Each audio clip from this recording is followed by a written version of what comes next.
हलाई जा।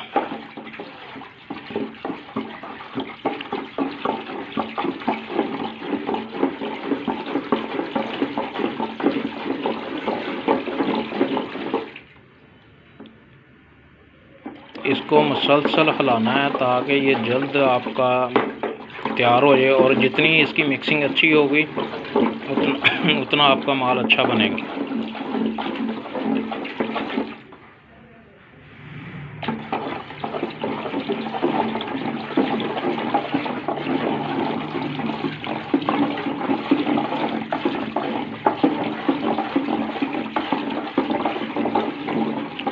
सेफ्टी का ख्याल आपने लाजमी करना है, सेफ्टी के बगैर इसको नहीं बनाना है। सेफ्टी इसकी यही है कि अपने हाथों पे ग्लव्स चढ़ाएं, आँखों पर ऐनक लगाएं, और इससे जितना दूर हो के बैठा जाए तैयार करने में, जितना फासला होगा आपके लिए बेहतर होगा।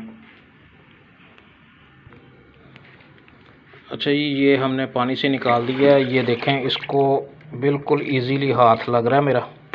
ठीक है, आपने भी इतना कर लेना है। अब इसमें हम NP9 डालेंगे थोड़ा थोड़ा करके। ये नुक्ता जो है ना, ये बहुत अहम है, इसको आपने फॉलो करना है लाजमी, क्योंकि अगर आप एक साथ इकट्ठा ही NP9 डाल देंगे तो इसकी एमल्सिफिकेशन अच्छी नहीं होगी, जिस वजह से ये माल आपकी सेपरेशन आ सकती है। ये आपने बिल्कुल थोड़ा थोड़ा करके डालना है, ठीक है,